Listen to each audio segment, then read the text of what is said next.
नमस्कार. मी वैद्य अकल्पिता धानोरकर. आपले आयु स्वास्थ्य या विश्वजा आयुर्वेद प्रणीत चॅनलमध्ये स्वागत करते. तर आता उन्हाळ्याचे दिवस सुरू झालेले आहेत. ग्रीष्म ऋतू सुरू आहे. सूर्यनारायण अगदी आग ओकतो आहे. प्रचंड उकाडा वाढला आहे. तर अशा या उन्हाळ्यात आपण आरोग्याची काळजी कशी घ्यावी हे आज आपण बघणार आहोत. चला तर मग बघूया. तर उन्हाळा म्हणजे ग्रीष्म ऋतू जो आहे, तर त्याला आदान काळ असं म्हणतात. आदान काळामध्ये काय होतं, की हिवाळ्यात जी तुमची पचनशक्ती किंवा अग्नी जो आहे, तो वाढलेला असतो.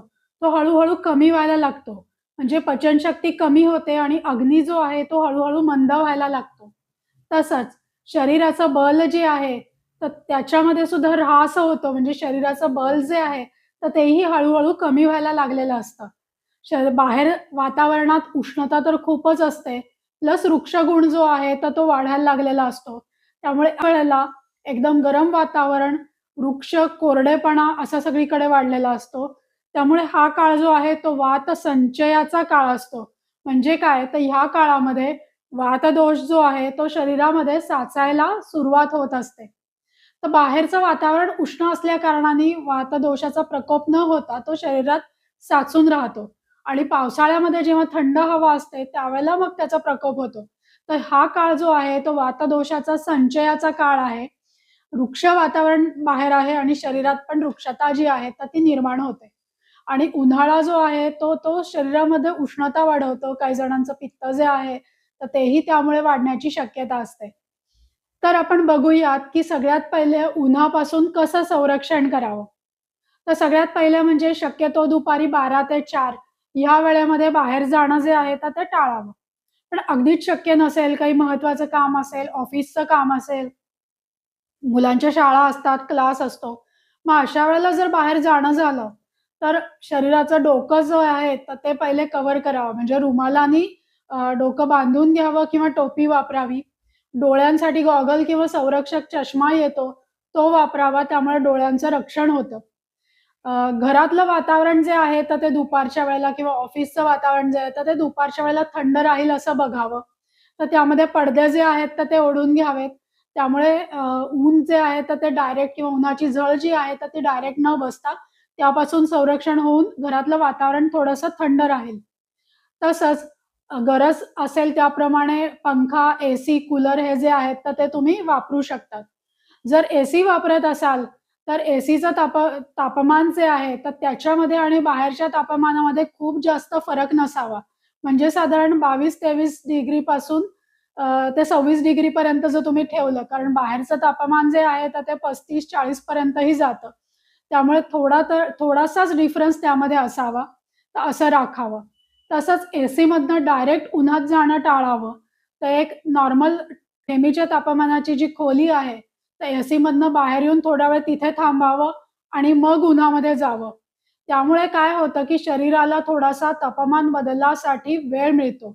एकदम थंड हवेतनं उन्हामध्ये गेलं तरी तुमच्या शरीराला त्रास होऊ शकतो किंवा उन्हामधनं एकदम एसीच्या हवेमध्ये जाऊन बसलं, तरी पण तुमच्या शरीराला त्रास होऊ शकतो.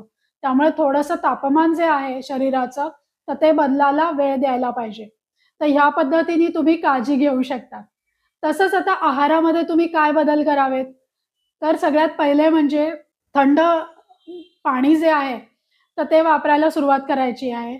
थंड पाणी फ्रीजमधलं जे आहे, तर ते खूप कमी टेम्परेचरचं उन्हातून आल्या-आल्या लगेच न घेता थोडंसं कोमट होऊ देऊन मग घ्यावं किंवा खूप तहान-तहान होत असेल, तर माठातलं पाणी जरूर वापरावं.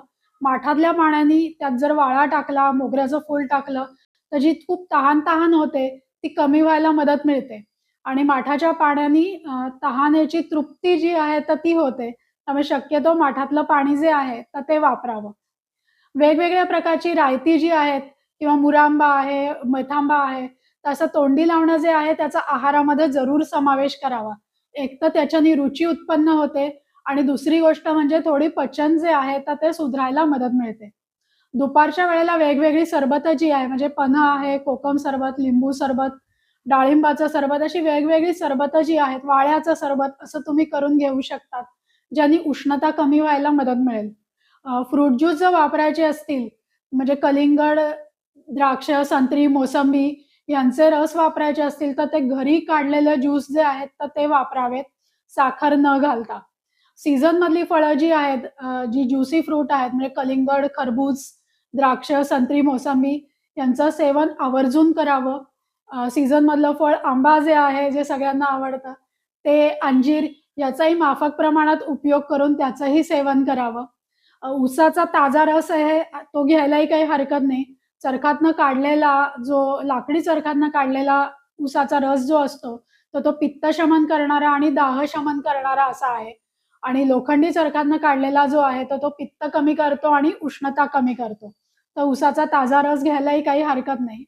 दही जे आहे ते उष्ण असल्याकारणाने पूर्णपणे टाळावं. त्याऐवजी थंड, तृप्ती देणारं ताक जे आहे, ते सैंधव, जिरेपूड असं घालून जरूर वापरावं. तर ह्या पद्धतीने वेगवेगळी सरबतं किंवा थंड पदार्थ जे आहेत, तर ते तुम्ही तुमच्या आहारामध्ये त्याचा समावेश करू शकता. दुपारच्या वेळेला जेवणामध्ये जे आहे, तर दुधाचे पदार्थ विशेषतः खिरी ज्या आहेत, शेवयाची खीर, तांदळाची, रव्याची खीर किंवा थंड दूध, साखर असं घेतलं, तरीही शरीराचं तापमान जे आहे, ते कमी राहायला मदत मिळते. किंवा रसाला म्हणजे घरी केलेल्या चक्क्याचं श्रीखंड जे आहे, ते जर घरी तुम्ही करत असाल, तर तेही या ऋतूमध्ये बल टिकवण्यासाठी खूप चांगलं जे आहे असं सिद्ध होतं. जेवण जे आहे तर ते जेवढी भूक आहे तेवढ्याच प्रमाणामध्ये करायचंय. अतिशय तळकट, तिखट, मसालेदार पदार्थ जे आहेत तर त्याचं सेवन टाळावं. वेलीवरच्या भाज्या, फळभाज्या यांचा जरूर समावेश करावा तुमच्या आहारामध्ये. उसळी कधीतरी आठवड्यातनं एकदा हरकत नाही. पण वरण जे आहे म्हणजे आमटी किंवा सांबार या स्वरूपात आंबट-गोड स्वरूपाचं वरण जे आहे, तर ते तुम्ही नक्की त्याचा समावेश करू शकता. मांसाहार जो आहे तर तो या ऋतूमध्ये टाळावा. अगदीच खायचा असेल तर मांसारस विशेषतः भाताबरोबर मांसारस हा चांगला. मासे मात्र पूर्णपणे या ऋतूमध्ये टाळावेत. आता विहार. विहार म्हणजे आपण कसं वागावं? तर आयुर्वेदामध्ये बऱ्याचदा आम्ही सांगतो, की दुपारची झोप जी आहे ती घेऊ नये. मात्र ग्रीष्म ऋतू म्हणजे उन्हाळा याला अपवाद आहे. तर ह्या ऋतूमध्ये दुपारी विश्रांती घ्यायला सांगितलेली आहे. दुपारची झोप जी आहे ती ग्रीष्म ऋतूमध्ये जरूर घ्यावी. तर दुपारी झोपायलाही काही हरकत नाही. अतिशय श्रमाची, मेहनतीची कामं जी आहेत, तर ती ह्या ऋतूमध्ये करू नयेत. व्यायाम जो आहे, तर ज्यांना वर्षभर व्यायामाची सवय आहे, त्यांनी त्या प्रमाणात व्यायाम करायला हरकत नाही. इतरांनी अगदी माफक प्रमाणामध्ये तुमच्या शरीराच्या ताकदीच्या प्रमाणातच व्यायाम करावा. खूप मेहनत घेऊन बलं उचलून म्हणजे वेट ट्रेनिंग खूप जास्त प्रमाणात असं शक्यतो ह्या ऋतूमध्ये करू नये. दुपारची विश्रांती अवश्य घ्यावीत. खूप अंगमेहनतीची कामं करू नयेत. एवढं पथ्य मात्र ह्या ऋतूमध्ये पाळावं. तसंच घाम खूप येत असल्या कारणाने सुगंधी द्रव्य जी आहेत, तर ती त्याचा वापर केल्याने मन पण प्रसन्न होतं आणि दुर्गंधीपासून पण तुमची मुक्ती होते. तर चंदनाचा लेप किंवा मोगऱ्याचा, गुलाबजलाचा वापर जो आहे, तर तो या ऋतूमध्ये जरूर करावा. अ, सकाळच्या वेळेला किंवा संध्याकाळच्या वेळेला म्हणजे अगदी पहाटे आणि संध्याकाळी उशिरा थोडा वातावरणामध्ये थंडावा असतो. मग अशा वेळेला तुम्ही गच्चीमध्ये किंवा बाहेर थोडंसं चाललं, फिरलं, तर त्या थंड हवेचं सेवनही होतं आणि थोडंसं शतपावली पण तुमची होते. तर तसं करायलाही काही हरकत नसते. तर ह्या पद्धतीने जे आहे, तर तुम्ही तुमची काळजी जी आहे, तर ती उन्हाळ्यामध्ये घेऊ शकतात. जास्त जर ऊन लागलं किंवा मूत्रदाह होत असेल, उष्णता शरीरामध्ये वाढली असेल, तर मात्र वैद्यकीय सल्ला जो आहे, तर तो लगेच घेतला गेला पाहिजे. आहारात जो सांगितलेला बदल आहे, विहारात सांगितलेला बदल, त्यामुळे थंड वातावरण ठेवणं, थंड पदार्थांचे सेवन करणं, विशेषतः सकाळी मोरावळा, दुपारच्या वेळा गुलकंद किंवा तुळशी बी, सब्जा बी यांचं दुधाबरोबरचं सेवन किंवा सरबताबरोबर सेवन करणं, यासारखे तुम्ही उपाय करू शकतात. वाळ्याचं सरबत घेऊ शकतात. तर ह्यामुळे किंवा आंबील जी आहे, नाचणीची आंबील, तर तीही तुम्ही घेऊ शकतात आणि तुमचं शरीराचं तापमान जे आहे, तर ते थंड करून घेऊ शकतात. तर ह्या पद्धतीने तुम्ही योग्य काळजी घेऊन उन्हाळ्यामध्ये तब्येत तुमची चांगली राखा. बलं टिकवण्याचा प्रयत्न करा. नमस्कार. तुम्हाला जर माझे व्हिडिओ आवडत असतील तर लाइक, शेअर, सबस्क्राईब जरूर करा.